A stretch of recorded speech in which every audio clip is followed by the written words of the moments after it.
서울 한가운데 화려한 샹들리에 불빛이 번쩍이는 세진그룹 창립기념 겸 회장 생일 파티가 열리고 있었다. 호텔 최고층의 연회장은 재벌이, 3세와 정치인, 유명 연예인, 언론인으로 가득 찼고 그들의 대화는 오직 돈과 성공, 그리고 영향력에 관한 이야기뿐이었다. 누군가는 새로 인수한 건물 이야기를 했고 누군가는 해외 유학 중인 자녀의 학교를 자랑했다. 와인잔이 부딪히는 소리 사이로 웃음이 터져나왔지만 그 웃음 속에는 피로한 허세가 섞여 있었다. 사람들은 서로의 옷과 시계를 훑어보며 웃었고 모두가 이곳에서 살아남기 위해 누군가에게 잘 보이려 애쓰고 있었다. 그 자리의 중심에는 강준호가 있었다. 30세 나이에 그룹의 CEO가 된 그는 냉정하고 완벽한 사람으로 알려져 있었다. 기자들은 그를 감정이 없는 경영인이라 불렀고 직원들은 그가 웃을 때조차 긴장했다. 그는 숫자와 효율만을 믿었고 감정이나 인간적인 온기를 약점으로 여겼다. 오늘도 그의 생일을 축하하기 위해 수많은 사람들이 모였지만 그중 누구도 진심으로 그를 위해 온 사람은 없었다. 모두가 그의 눈에 들기 위해, 그의 사업 기회를 얻기 위해 잔을 들었다. 그 자리에 임시직으로 고용된 22살의 민서도 있었다. 하루 일당을 받는 아르바이트 직원으로 서빙 트레이를 들고 연회장을 오가며 손님들에게 와인을 따랐다. 손님들 사이를 조심스레 지나가며 그녀는 조용히 머리를 숙였다. 부유한 사람들의 대화가 귀에 들어올 때마다 마음 한구석이 멀게 느껴졌다. 자신과는 전혀 다른 세계의 언어, 그곳에 속하지 못하는 사람의 고요한 이질감.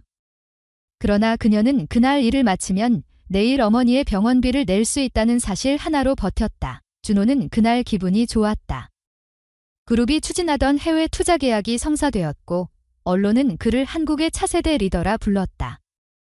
그는 테이블 위에 놓인 고가의 와인을 손에 들며 웃었다. 하지만 그 웃음은 공허했고 그의 주위를 둘러싼 사람들의 웃음은 더 공허했다. 사람들은 그에게 축하를 건넸지만 누구도 그가 어떤 생각을 하는지 알고 싶어 하지 않았다. 준호 자신도 그걸 원하지 않았다. 그에게 인간적인 관계는 효율이 떨어지는 감정의 낭비였다. 그때 한 손님이 그에게 다가왔다. 주류 회사 대표로 술기운에 얼굴이 붉어져 있었다. 그는 준호의 어깨를 두드리며 말했다. 준호 씨, 듣자 하니 당신 회사 행사팀에서 뽑은 임시직 중에 예전에 음악 전공한 아가씨가 있다던데요. 어디서 배웠는지 몰라도 바이올린을 꽤 잘한다던데요. 그 말에 주변이 웅성거렸다. 사람들의 시선이 자연스럽게 민서에게 향했다. 그녀는 갑작스러운 시선에 당황했지만 아무 말도 하지 않았다. 준호는 잠시 흥미로운 표정을 지었다. 그에게 그런 이야기는 단순한 농담거리였다.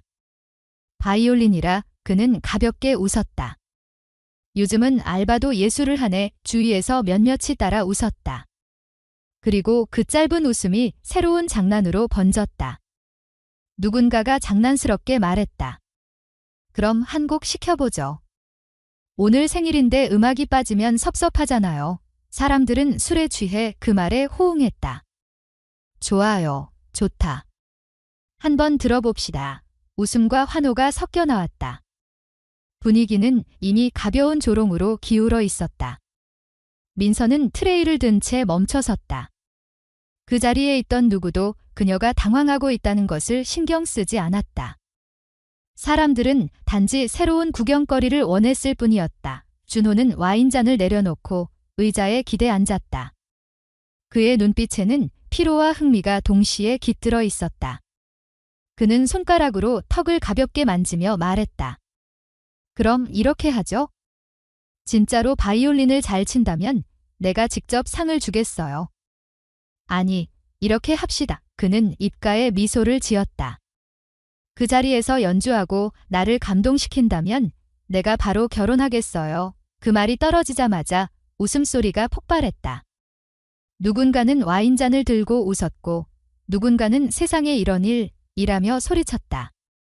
농담이지만 모두가 그 농담이 잔인하다는 걸 알았다. 그것은 힘있는 자의 여유에서 나온 조롱이었다. 그 자리에 있는 누구도 그 말에 이의를 제기하지 않았다. 오히려 웃으며 분위기를 맞췄다. 민서는 아무 말도 하지 않았다. 그러나 그 침묵이 더 큰 조롱으로 바뀌었다. 사람들은 속삭였다. 봐, 아무 말도 못하잖아. 그런 아이가 무슨 음악이야. 거짓말이겠지. 그런 말들이 칼날처럼 퍼졌다. 그 순간 준호의 시선이 그녀에게 닿았다. 그는 단지 심심함을 달래고 있었다.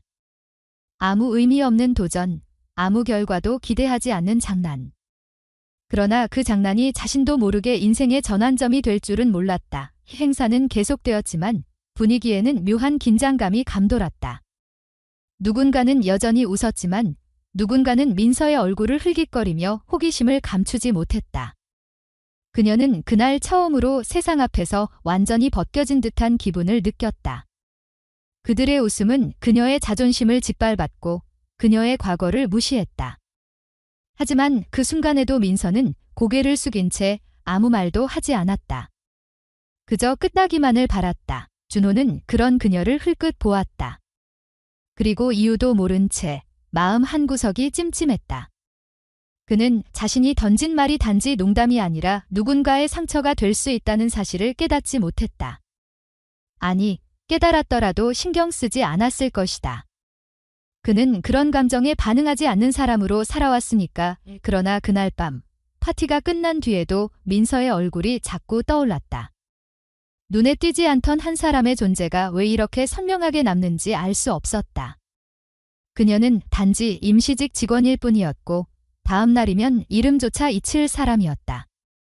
하지만 이상하게도 그날의 조롱이 끝이 아니라 시작이었다.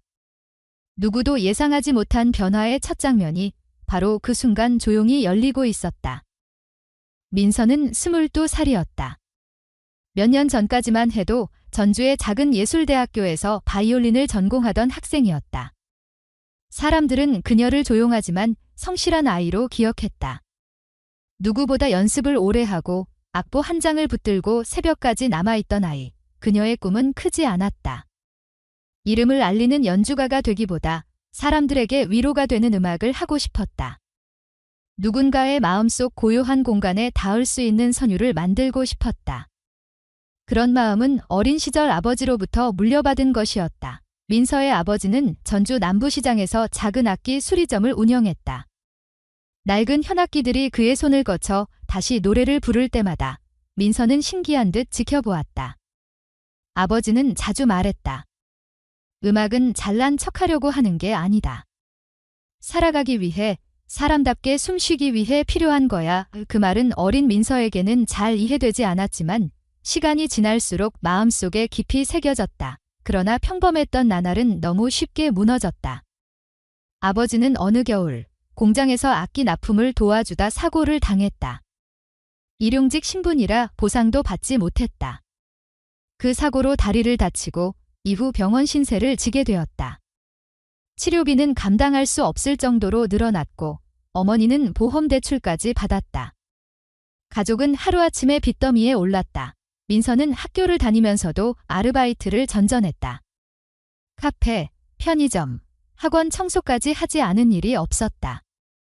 그러나 등록금과 병원비를 함께 감당하기에는 너무 벅찼다. 결국 그는 마지막 선택을 했다. 아버지가 자신에게 만들어준 바이올린, 손때가 묻은 그 악기를 팔기로 한 것이다. 아버지가 처음 그녀의 손에 쥐어주며 "이건 너의 목소리야" 라고 말했던 바로 그 악기였다. 악기를 중고상에 넘기던 날, 민서는 아무 말도 하지 않았다. 그러나 집으로 돌아오는 길에 눈물이 멈추지 않았다. 그날 이후 그녀는 음악을 들을 수 없었다. 아버지는 그 사실을 알았고 병상에서 손을 잡고 말했다. 민서야, 언젠가 내가 다시 연주하게 될 거야. 그건 내가 누구인지 잊지 않겠다는 증거야. 하지만 얼마 지나지 않아 그는 세상을 떠났다. 장례가 끝난 뒤 집에는 남은 빚과 병약한 어머니만이 있었다. 어머니는 정신적으로도 무너져 있었다. 밤마다 남편의 이름을 부르며 울었고 현실을 감당할 힘을 잃었다. 민서는 학교를 그만두었다. 교수들이 만류했지만 그녀는 더 이상 배움의 자리에 앉을 자격이 없다고 느꼈다. 음악이 더 이상 자신에게 허락된 언어가 아니라고 생각했다. 그녀는 전주를 떠나 서울로 올라왔다. 손에 쥔 건 이력서 한 장과 적은 현금뿐이었다. 처음엔 식당 홀서빙으로 시작했고 이후 호텔 하우스키핑, 행사 아르바이트까지 닥치는 대로 일했다. 매달 번 돈 대부분은 전주에 있는 어머니에게 송금했다. 가끔 병원에서 걸려오는 전화는 늘 치료비 독촉이었다. 민서는 그때마다 깊은 한숨을 쉬었다. 서울에서의 삶은 냉정했다. 사람들은 서로를 이해하기보다 계산했다. 그녀는 회사 사람들과 어울리지 않았다. 퇴근 후에는 혼자 원룸으로 돌아가 라면으로 저녁을 때우고 싸구려 커피를 마시며 하루를 마감했다. 그러나 이상하게도 그 외로움 속에서도 마음속 어딘가에는 아버지의 목소리가 남아 있었다. 음악은 살아가기 위한 거야. 그 말이 사라지지 않았다. 어느 날 우연히 길거리 공연을 보던 민서는 발걸음을 멈췄다.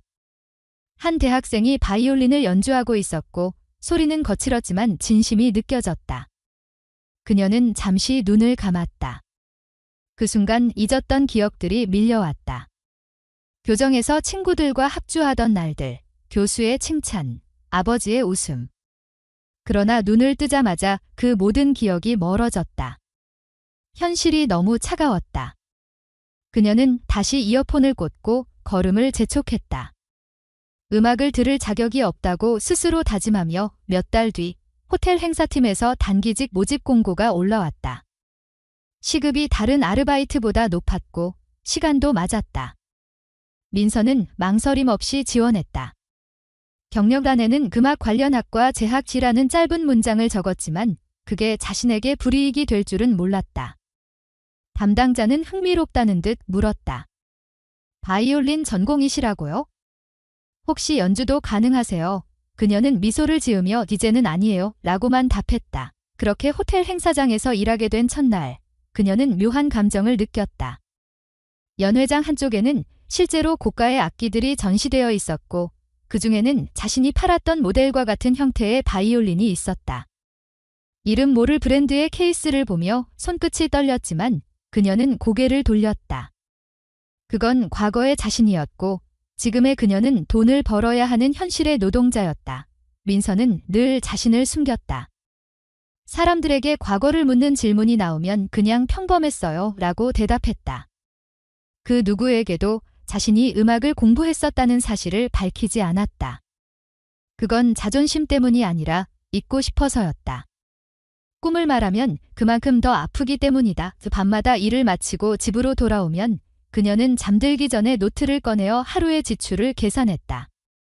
어머니 병원비, 월세, 식비, 교통비. 남는 돈은 거의 없었다. 그러나 그녀는 단 한 번도 불평하지 않았다.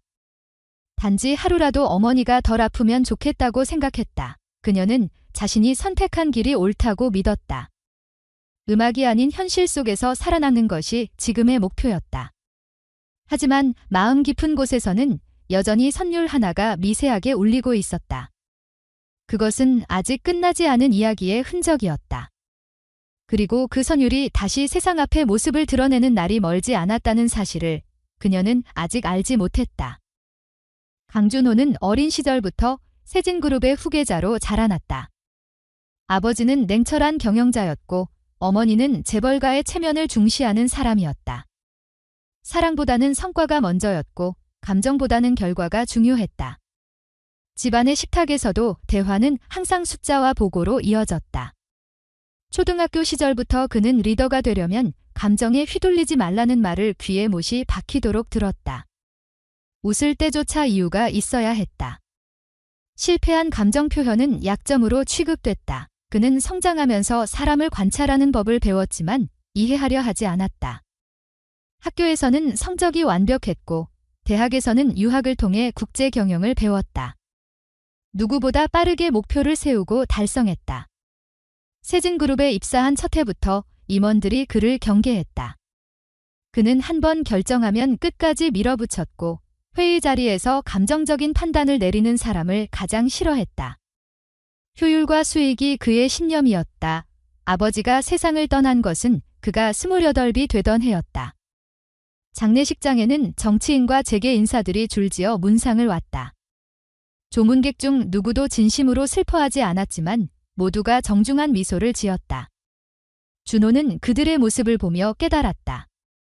세상은 애도의 자리가 아니라 거래의 장이었다. 그날 이후 그는 결심했다. 감정은 약점이고 약점은 곧 패배라고. 그는 CEO 자리에 오른 뒤 그룹의 모든 부서를 재편했다. 감정적 판단을 이유로 인사 조치를 내리기도 했다. 성과로 말하라는 그의 말은 회사의 철칙이 되었다. 직원들은 두려워했지만 동시에 존경했다. 그는 불필요한 회식을 없애고 복지보다 효율을 중시했다. 인사팀은 매달 실적표를 바탕으로 직원들의 가치를 평가했다. 누군가가 개인적인 사정을 호소하면 그는 단호히 말했다. 회사는 가족이 아닙니다. 일하는 곳일 뿐이에요. 그의 냉정한 태도는 언론에도 화제가 됐다. 젊은 나이에 완벽한 승부사, 감정보다 계산을 택한 차세대 경영자의 사람들은 그를 흠모했고 동시에 두려워했다. 그는 그 반응을 즐겼다. 인간적인 호감보다는 거리감이 안전하다고 생각했다. 가까워질수록 실망이 생기고 믿을수록 배신이 따라온다고 믿었다. 그래서 그는 누구에게도 진심을 주지 않았다. 그의 사무실은 늘 조용했다. 비서진이 들어오면 단 3마디로 지시를 내리고 불필요한 대화는 피했다. 일과가 끝나면 곧장 집으로 향했지만 집에서도 휴식을 취하지 않았다. 그는 집에서도 보고서를 검토했고 해외 시장 동향을 체크했다. 오직 일만이 그에게 의미가 있었다. 그러나 그 모든 성공의 중심에서 그는 이상한 공허를 느끼기 시작했다. 그것이 무엇인지 모르겠지만 밤마다 머릿속이 시끄러웠다. 주변 사람들은 그를 완벽하다고 말했다. 그러나 완벽하다는 말은 동시에 외롭다는 뜻이었다. 함께 웃을 사람이 없었고 마음을 털어놓을 대상도 없었다. 그는 그런 관계를 원치 않았다고 스스로를 설득했다. 인간적인 온기가 그를 약하게 만든다고 믿었다. 하지만 때로는 비서가 커피를 내려놓을 때 들리는 작은 숨소리마저 마음에 남았다. 그런 순간마다 그는 짜증이 났다. 약해지는 기분이 싫었다. 그가 유일하게 시간을 쓰는 것은 와인과 클래식 컬렉션이었다. 그러나 그마저도 감상보다는 수집의 의미가 컸다. 유명한 악기를 사들이는 이유도 예술에 대한 존중이 아니라 소유욕이었다. 예술은 그에게 단지 부의 상징일 뿐이었다. 사람들은 그의 안목을 칭찬했지만 그는 음악을 듣는 법을 몰랐다. 그에게 선율은 소음과 다르지 않았다. 그가 파티를 열기로 한 이유도 단순했다. 생일을 축하받고 싶어서가 아니라 세진그룹의 지배력을 다시 한번 과시하기 위해서였다. 초대받은 손님들은 각계의 인맥을 상징했고 그들이 모인다는 것만으로 언론의 관심을 끌 수 있었다. 파티는 일종의 정치 무대였다. 모두가 웃고 떠들지만 그 웃음 뒤에는 권력 관계가 존재했다. 준호는 그 질서를 누구보다 잘 이해하고 있었다. 그는 사람들의 반응을 보며 만족했다. 자신이 한마디 하면 모든 대화가 멈추고 사람들이 웃음을 맞춘다. 그 권력감이 그를 지탱했다. 하지만 동시에 지독한 피로감도 있었다. 아무리 많은 사람들이 곁에 있어도 진짜로 눈을 마주치는 이는 없었다. 축하한다는 말 속에는 진심이 없었다. 그는 그것을 알고 있었지만 그게 세상이라고 믿었다. 그날 그가 한 장난스러운 발언은 단지 권태에서 나온 것이었다. 오만함과 지루함이 섞인 순간이었다. 그는 사람들 앞에서 아무렇지 않게 남을 조롱할 수 있었다. 자신의 말이 누군가에게 상처가 될 거라고는 생각조차 하지 않았다. 감정이란 그저 통제해야 할 변수가 아니던가. 그러나 민서의 눈빛이 스쳐 지나가던 그 짧은 순간 그는 미묘한 불편함을 느꼈다. 그것은 오래전 잊었던 감정의 잔향 같았다.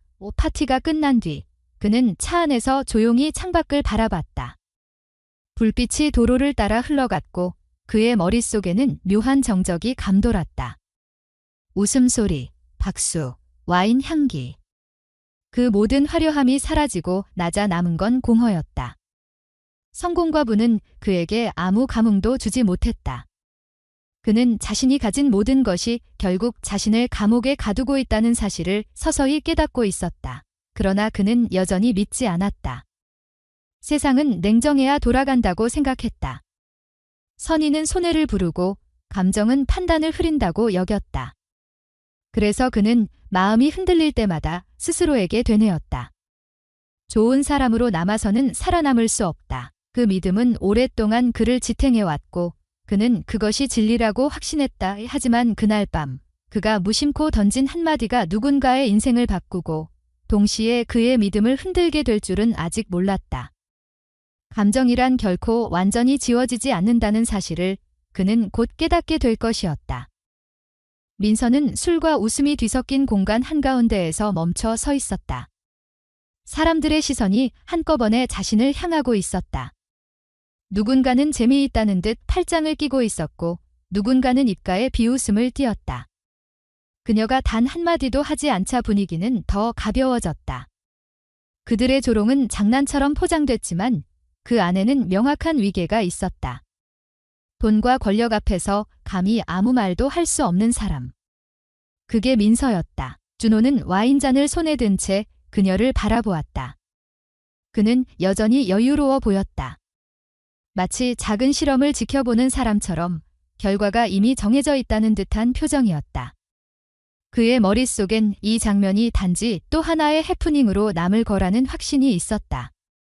그가 던진 말은 농담이었고 그녀가 아무 반응을 보이지 않으면 그대로 잊히리라 생각했다. 그러나 민서는 그 자리에서 움직이지 않았다. 잠시 후 한 직원이 다가와 그녀를 조심스럽게 불렀다. 그냥 나가요. 신경 쓰지 말아요. 하지만 그녀는 대답하지 않았다. 몇 초의 침묵이 흘렀다. 그리고 민서는 천천히 발걸음을 옮겼다. 모두가 그 움직임을 눈으로 쫓았다. 그녀는 연회장 한쪽 구석, 전시용 악기들이 놓인 테이블 앞에 섰다. 그곳에는 세진그룹이 후원한 클래식 컬렉션 중 하나인 오래된 바이올린이 있었다. 그녀는 스태프에게 조용히 물었다. 이 악기, 잠시 사용할 수 있을까요? 상대는 놀란 듯했지만 말리지 않았다. 어차피 파티용 전시였고 지금의 분위기를 바꿀 수 있다면 그것도 흥미롭다고 생각한 듯했다. 주변의 시선이 더 집중됐다. 사람들은 속삭였다. 진짜 하려는 거야? 창피당하겠지? 그래도 용감하네. 준호는 팔짱을 낀 채 미소를 지었다. 그의 눈빛에는 흥미와 냉소가 뒤섞여 있었다. 그는 속으로 이 정도 용기면 인정할 만하군이라 생각했다. 하지만 인정이란 단어는 그에게 일종의 관찰이었다. 감정이 아니라 평가였다. 민서는 악기를 들었다. 손끝이 떨렸지만 그것이 두려움 때문만은 아니었다. 너무 오래 만져보지 못한 감각, 그리움과 상실이 한꺼번에 밀려왔다. 그녀는 잠시 눈을 감았다. 머릿속에 아버지의 목소리가 들렸다. 음악은 보여주기 위한 게 아니야. 살아내기 위한 거야. 그 말이 다시 심장을 두드렸다. 사람들은 여전히 웃고 있었다. 몇몇은 휴대폰을 꺼내 녹화를 시작했다. 누군가는 그 영상을 내일 아침 커뮤니티에 올리면 재미있을 거라 생각했다. 재벌 회장 앞에서 바이올린 치는 아르바이트생 제목만으로도 조회수가 나올 일이었다. 그러나 그 누구도 그 다음 순간 벌어질 일을 예상하지 못했다. 민서는 깊게 숨을 들이쉬었다. 그리고 조용히 활을 들어 올렸다. 그 순간 웃음소리가 끊겼다. 현이 울리며 공기를 가르는 첫 음이 흘렀다. 불안하고 어딘가 삐걱거렸지만 그 안에는 진심이 있었다. 두 번째 음이 이어졌을 때 몇몇 사람들은 시선을 떼지 못했다. 그녀의 연주는 완벽하지 않았다. 하지만 그 소리는 이상하리만큼 사람의 마음을 건드렸다. 한 음이 고백처럼 흘러나왔다. 삶의 무게, 상실의 기억, 포기하지 못한 사랑, 그런 것들이 섞여 있었다. 그것은 무대 위 연주가 아니라 살아남기 위해 쏟아내는 절박한 이야기였다. 준호는 처음엔 무표정하게 지켜보다가 점점 얼굴에서 미소가 사라졌다. 그가 알고 있던 음악은 값비싼 악기와 유명 연주자들이 만드는 완벽한 기술이었다. 하지만 지금 들리는 소리는 전혀 달랐다. 거칠고 불안하지만 인간적인 온기가 있었다. 그것은 계산된 감동이 아니라 살아있는 감정이었다. 사람들의 표정이 변하기 시작했다. 몇몇은 조용히 숨을 죽였고 누군가는 입술을 깨물었다. 누가 시키지도 않았는데 연 회장은 고요해졌다. 모든 눈이 민서를 향하고 있었다.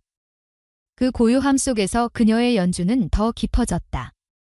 그 순간만큼은 아무도 그녀를 하찮게 보지 않았다. 그녀는 마지막 음을 길게 끌었다. 손끝의 떨림이 소리로 번졌고 마침내 활이 멈췄다. 아무 말도 없었다. 한동안 정적만이 이어졌다. 누군가의 숨소리조차 들리지 않았다. 그리고 그 정적 속에서 한 사람의 마음이 흔들리고 있었다. 바로 준호였다. 그는 자신이 왜 그런 감정을 느끼는지 몰랐다.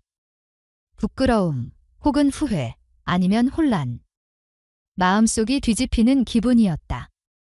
그는 자신의 말이 얼마나 가벼웠는지 깨닫기 시작했다.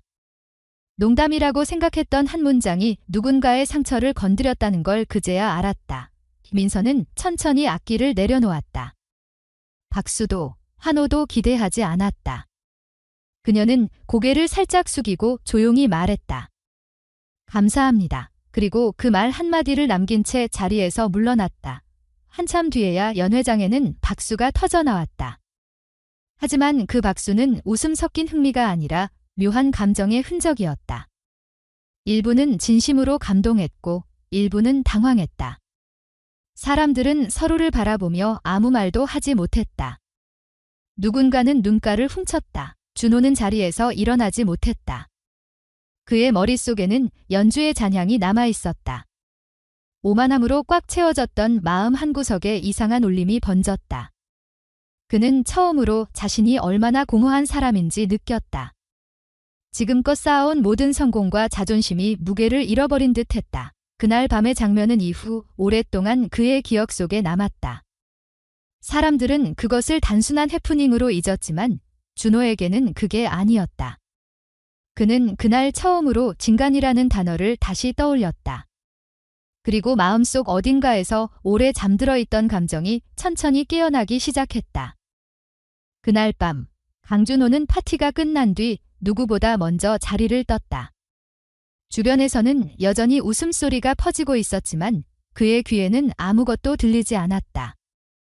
사람들은 서로 명함을 주고받으며 마지막까지 관계를 확인하고 있었고 그가 떠나는 걸 보고도 아무도 붙잡지 않았다.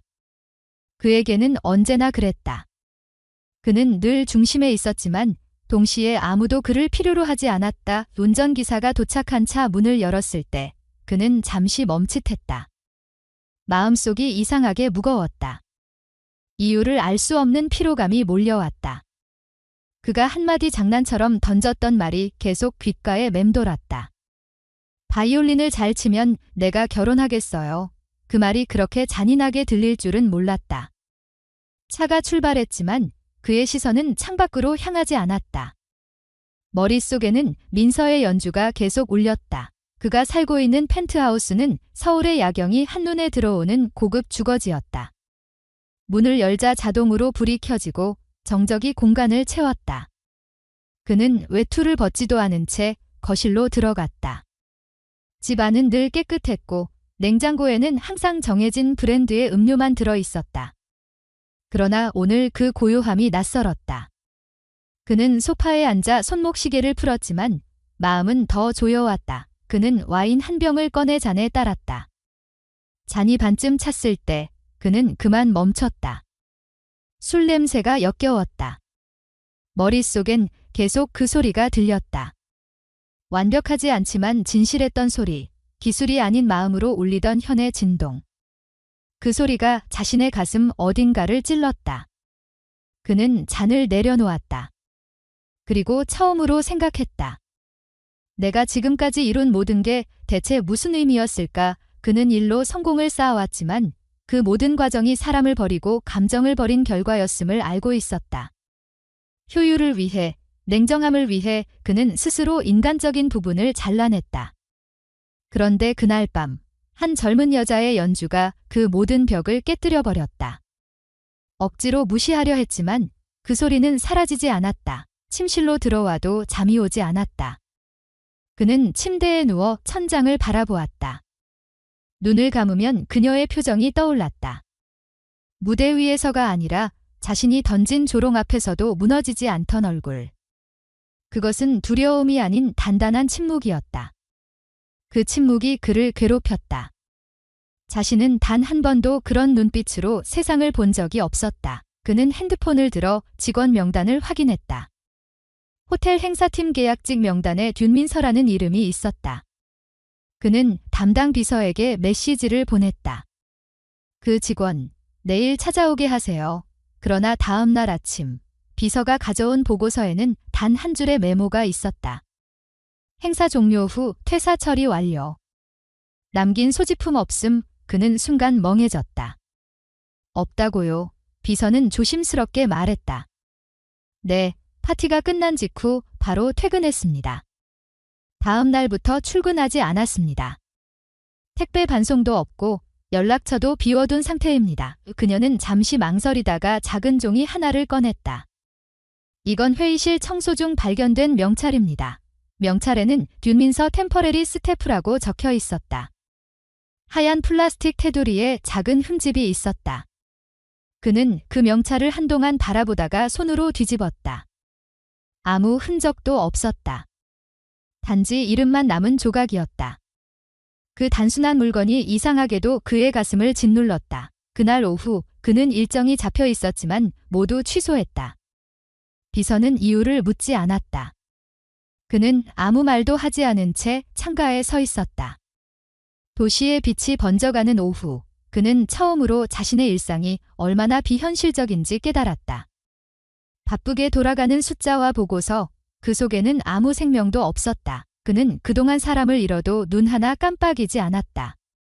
직원이 해고를 당해도, 협력사가 무너져도 그건 자연스러운 경쟁의 결과라 여겼다.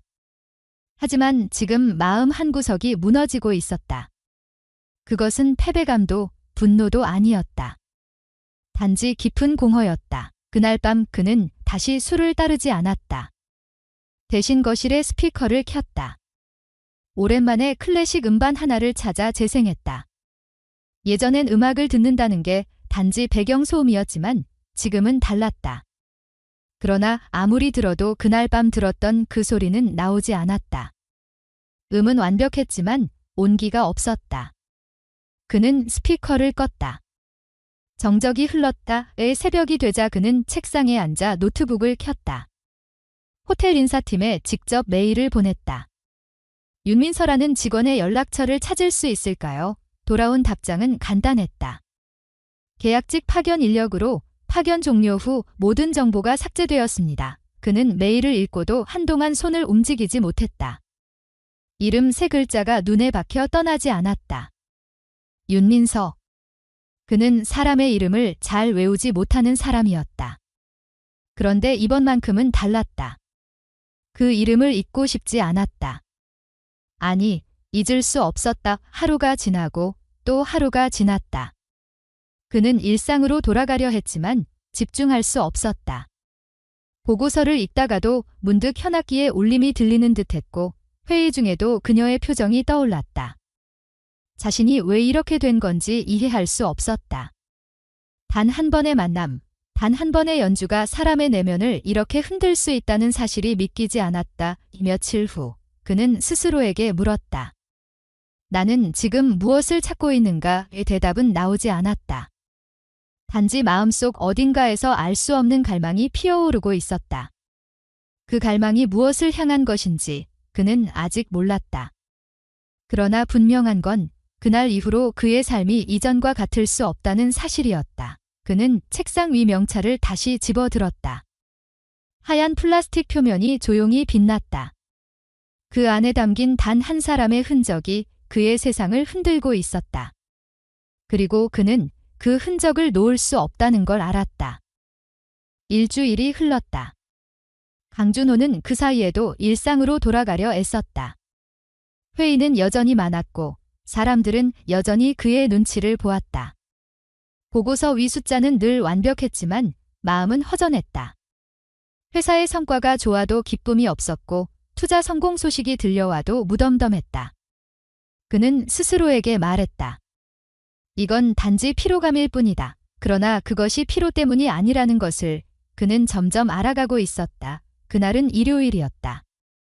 오랜만에 혼자 운전대를 잡고 도심 밖으로 나섰다. 이유는 없었다. 단지 답답한 마음을 식히고 싶었다. 차창 밖으로 흐르는 풍경을 바라보며 그는 생각했다. 도대체 왜 그날이 이렇게 남는 걸까? 머릿속에서는 여전히 민서의 연주가 흘러나왔다. 그 소리는 단 한 번 들었을 뿐인데 이상하게 선명했다. 기술적인 완벽함은 없었지만 그 어떤 음악보다 진심이었다. 서울 외곽을 지나던 중 그는 신호에 걸려 잠시 차를 멈췄다. 그때 어디선가 희미한 소리가 들려왔다. 창문 너머로 들리는 바이올린의 선율이었다. 처음엔 착각이라 생각했지만 곧 그 소리가 점점 가까워졌다. 그는 본능적으로 차를 세우고 주변을 둘러봤다. 바로 옆 골목길 끝 오래된 공공병원의 건물에서 음악이 새어나오고 있었다. 그는 차를 그 근처에 세우고 병원 쪽으로 걸었다. 입구 앞에는 담환우회 자원봉사 공연이라는 작은 안내판이 붙어 있었다. 간호사 몇 명이 환자들과 함께 복도를 지나다니고 있었다. 복도 끝에서 그 소리가 더 또렷하게 들려왔다. 그는 아무 말 없이 그쪽으로 향했다. 그곳 병원 1층 작은 휴게실에는 몇 명의 환자와 가족들이 앉아 있었다. 그들 앞에는 한 여자가 서 있었다. 오래된 바이올린을 품에 안은 채 눈을 감고 연주하고 있었다. 그녀였다. 윤민석, 준호는 한 걸음도 움직이지 못했다. 그녀는 파티장에서 봤던 모습과 다르지 않았다. 단정한 복장, 조용한 표정, 그리고 그때처럼 진심이 담긴 선율. 다만 이번에는 청중이 부자나 정치인이 아니라 병과 싸우는 사람들이었다. 그녀의 음악은 화려하지 않았지만 듣는 이들의 얼굴에는 미묘한 평화가 번졌다. 곡이 끝나자 환자들 사이에서 조용한 박수가 나왔다. 민서는 고개를 숙이며 감사합니다라고 말했다. 그리고 옆에 놓인 악기 케이스를 닫았다. 그 순간 그녀의 시선이 문가 쪽으로 향했다. 준호와 눈이 마주쳤다. 그녀는 놀란 듯 잠시 멈췄다. 그러나 금세 고개를 숙였다. 그는 천천히 다가갔다. 말이 쉽게 나오지 않았다. 그는 마음속으로 수백 번 상상했던 재회를 실제로 맞이하고 있었다. 하지만 어떤 말부터 해야 할지 알 수 없었다. 그녀가 먼저 조용히 입을 열었다. 회장님. 어떻게 여기에? 그는 그저 고개를 끄덕였다. 그냥 우연히요. 그 대답은 사실이었지만 동시에 운명처럼 느껴졌다. 그는 그녀 옆에 놓인 바이올린을 바라보았다. 낡고 다른 흔적이 곳곳에 보였다. 그건 그가 말을 잇자 그녀가 대답했다. 그날 행사장에서 사용했던 악기예요. 정리 중에 직원이 맡겨둔 걸 가져왔어요. 연습하려고 잠시 빌렸는데 곧 돌려드리려고 했어요. 그녀의 말은 조심스러웠고 눈빛에는 미안함이 담겨 있었다. 준호는 고개를 저었다. 괜찮습니다. 그건 당신 것이나 다름없어요. 그녀는 놀란 듯 그를 바라봤다. 그는 천천히 말을 이었다. 그날 이후로 그 소리가 계속 생각났습니다. 당신의 연주가 내게 남긴 게 뭔지 모르겠지만 그건 분명 음악이었어요. 그런데 이상하게 그건 내가 그동안 알고 있던 음악이 아니었죠. 민서는 잠시 말을 잃었다. 그는 계속해서 말했다. 나는 음악을 비싼 장식품쯤으로만 여겼습니다. 하지만 그날 이후로 처음으로 진짜 의미를 알게 됐어요. 누군가를 울릴 수 있는 소리, 마음을 움직이는 소리. 당신이 그걸 내게 보여줬습니다. 그녀는 아무 대답도 하지 못했다. 한참의 침묵이 흘렀다. 병실 복도에서는 다른 환자들이 오가고 어딘가에서 기계음이 울렸다.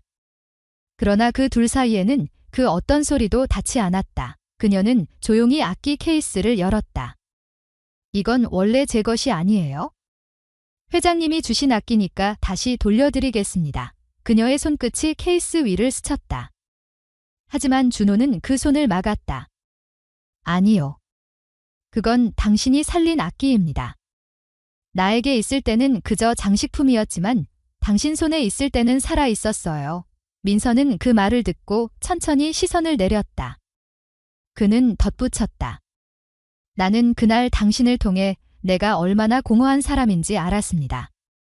성공을 위해 버린 것들, 사람의 마음을 잊고 산 시간들. 당신의 음악은 그 모든 걸 무너뜨렸어요. 그녀의 눈가가 조금 젖어들었다. 그러나 그는 더 이상 말을 잇지 않았다. 대신 가볍게 웃었다. 이상하죠. 내 인생에서 이런 말을 하게 될 줄 몰랐습니다. 그런데 지금은 그게 꼭 필요한 일인 것 같습니다. 그녀는 바이올린을 다시 케이스에 넣으며 고개를 숙였다. 그럼 당분간 이 악기 계속 써도 될까요? 그는 바로 대답했다. 물론입니다. 당신이 연주할 때 그 악기가 가장 아름다워집니다. 그녀는 조용히 고개를 끄덕였다. 그는 마지막으로 그녀의 옆을 지나며 말했다. 감사합니다. 정말로요. 그날 이후 그는 병원을 나서면서도 발걸음을 쉽게 옮기지 못했다. 한동안 병원 입구 근처에 서 있었다. 마음속에서 설명할 수 없는 감정이 차올랐다. 그가 처음으로 진심으로 누군가의 음악을 듣게 된 순간이었다. 그날 밤 그는 집으로 돌아와 아무 말 없이 거실에 앉았다. 창문 너머로 서울의 불빛이 반짝였지만 이제는 그것이 의미 없었다. 대신 그의 머릿속에는 병원 안에서 들었던 그 소리가 남아 있었다. 따뜻하면서도 단단한 선율, 누군가의 삶이 담긴 소리. 그는 조용히 눈을 감았다. 그리고 오랫동안 잊고 있던 단어 하나가 떠올랐다. 진심. 그는 그 단어를 마음속으로 되뇌며 오랫동안 멈춰있던 자신의 세상이 서서히 다시 움직이기 시작하는 것을 느꼈다. 그날 이후 강준호의 일상은 조금씩 달라지기 시작했다. 그는 여전히 회사의 대표였고 회의와 일정은 그대로였지만 마음의 방향이 달라졌다. 예전에는 보고서의 숫자만 보였던 자리에서 이제는 사람의 얼굴이 먼저 들어왔다.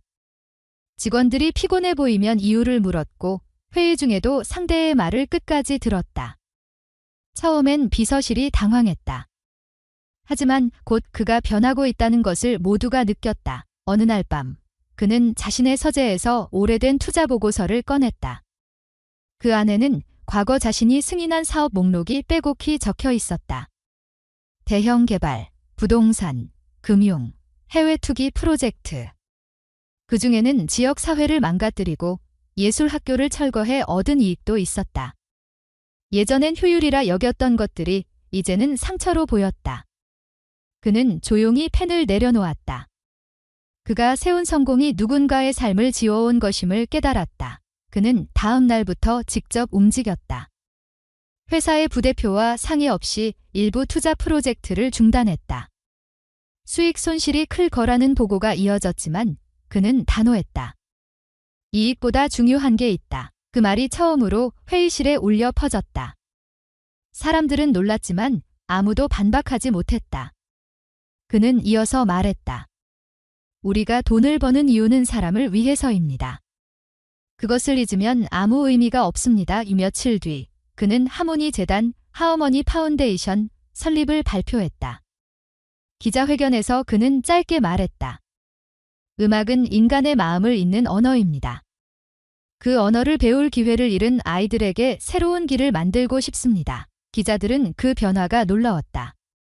냉철한 재벌 CEO가 예술후원재단을 세운다는 건 상상조차 하지 못했던 일이었다.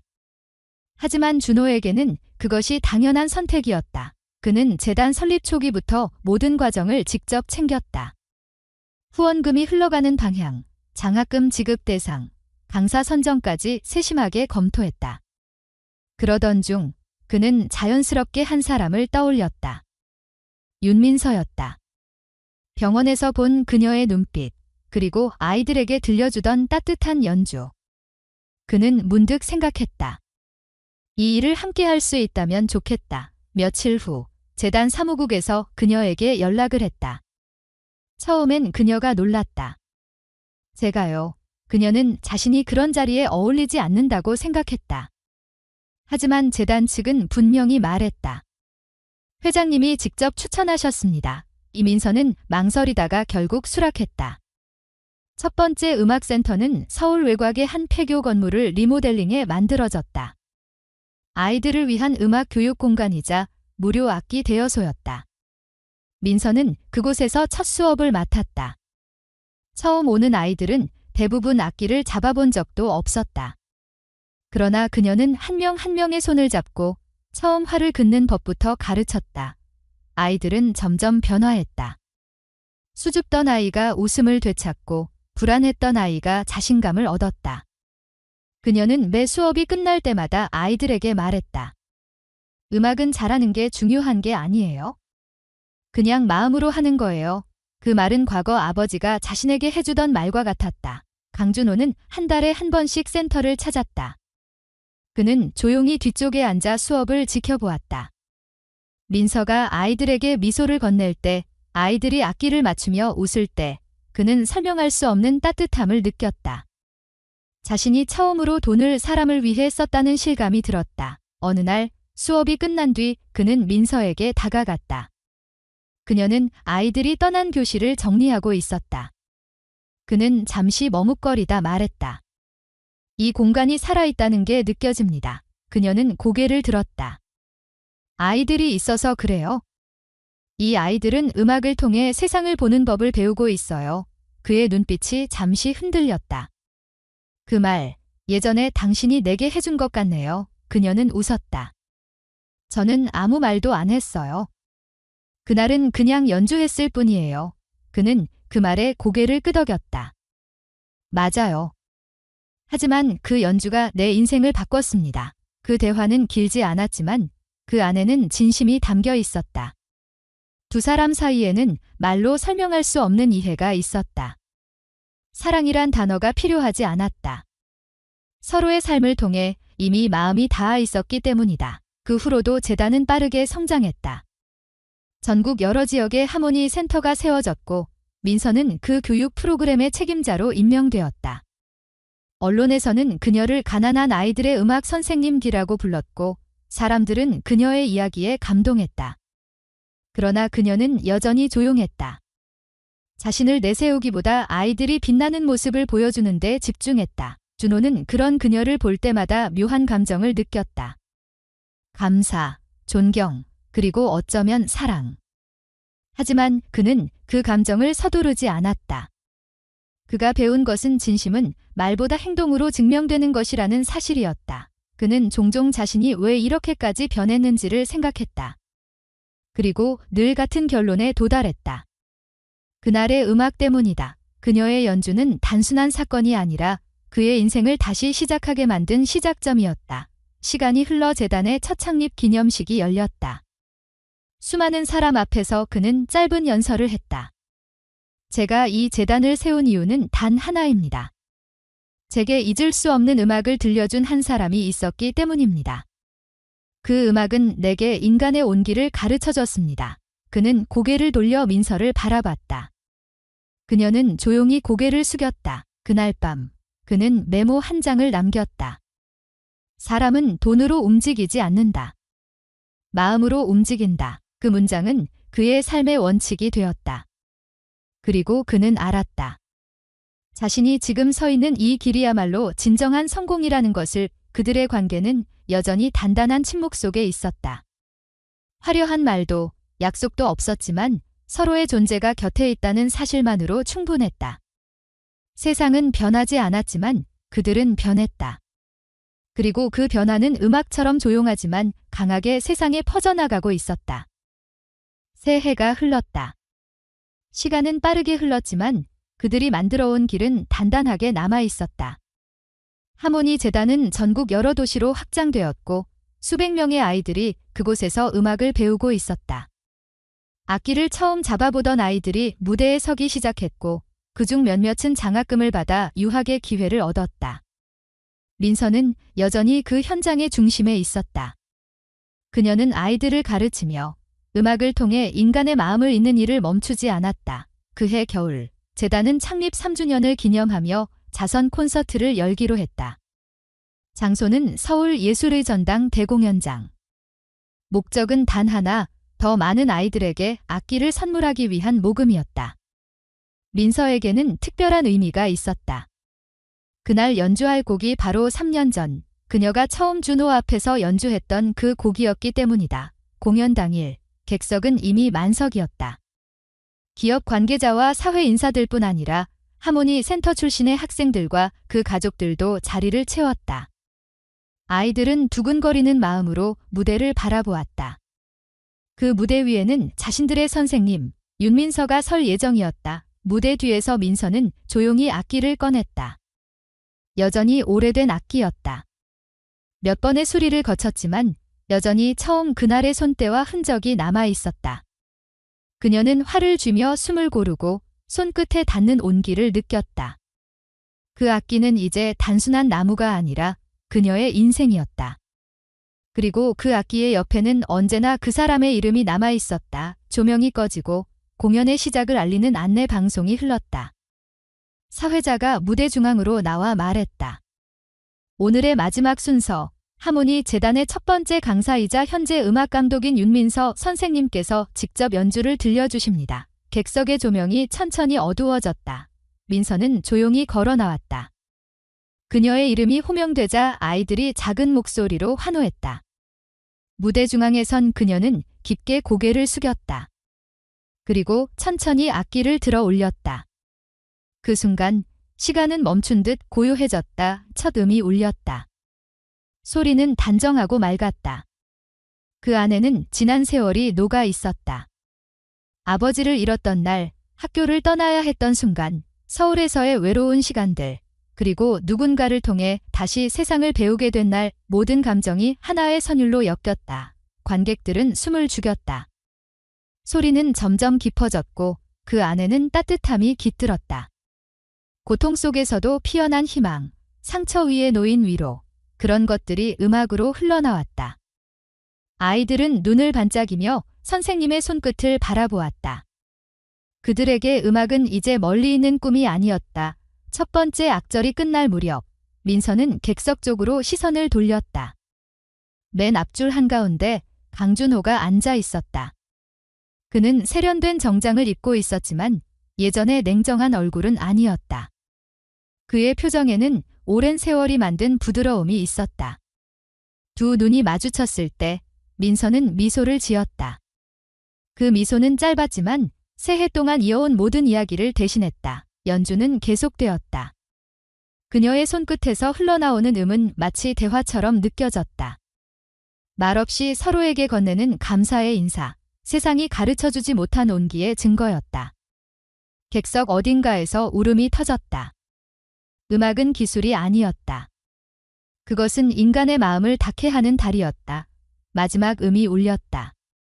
활이 멈추자 홀 안은 완전한 정적에 잠겼다. 그리고 그 정적 속에서 누군가 천천히 박수를 쳤다. 이어서 모든 객석이 일어섰다. 끝없는 박수와 환호가 무대를 덮었다. 민서는 고개를 숙였다. 그 순간 눈물이 흐르려 했지만 참았다. 대신 마음속으로 조용히 말했다. 감사합니다. 박수가 이어지는 가운데 강준호가 자리에서 일어섰다. 그는 천천히 무대 쪽으로 걸어갔다. 사회자가 놀라며 마이크를 내렸지만 그는 그저 조용히 단상 위로 올라섰다. 그리고 모든 사람들 앞에서 그녀를 향해 고개를 숙였다. 객석이 다시 조용해졌다. 그는 짧게 말했다. 오늘 이 음악은 제 인생에서 가장 값진 순간이었습니다. 그리고 저는 이 자리에서 한 사람에게 깊이 감사드리고 싶습니다. 그녀의 음악이 제 삶을 바꾸었습니다. 관객들 사이에서 박수가 다시 터졌다. 그 말은 단순한 감탄이 아니었다. 그것은 한 인간이 다른 인간에게 보내는 진심이었다. 민서는 고개를 숙였다. 두 사람 사이에는 아무 말도 없었지만 모든 것이 전해졌다. 그날 밤 공연이 끝난 뒤에도 많은 사람들이 남아 있었다.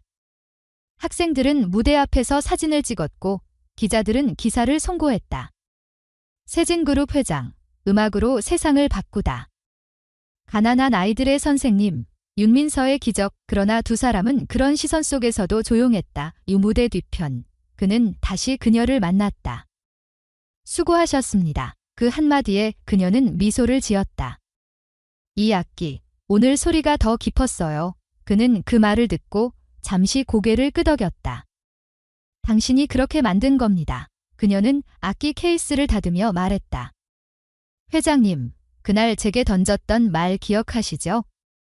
바이올린을 잘 치면 결혼하겠다던 농담. 그는 잠시 웃었다. 기억합니다. 그때는 세상을 너무 가볍게 봤죠. 그녀는 조용히 고개를 끄덕였다. 저도 그날 덕분에 제 인생이 바뀌었어요. 상처였지만 동시에 시작이었어요. 그의 눈빛이 부드러워졌다. 그럼 그 상처를 이제는 음악으로 치유하죠. 함께. 그녀는 대답하지 않았다. 하지만 그 침묵이 곧 대답이었다. 그날 이후 하모니 재단은 더 많은 아이들에게 악기를 선물했다. 그리고 매년 같은 날 그들은 자선 콘서트를 열었다. 무대 위에서 민서의 음악은 변하지 않았고 객석 맨 앞줄에는 언제나 준호가 있었다. 그의 눈빛은 여전히 따뜻했다. 그들은 약속하지 않았다. 그러나 서로의 삶 속에 깊이 자리했다. 세상은 여전히 바쁘고 차가웠지만 그들 사이에는 변하지 않는 하나의 선율이 있었다. 그것은 돈으로 살 수 없는, 권력으로 만들 수 없는 소리였다. 음악이 끝나도 그 울림은 사라지지 않았다. 사람들의 마음속 어딘가에서 여전히 이어졌다. 그 선율이 닿는 곳마다 누군가는 희망을 얻었다.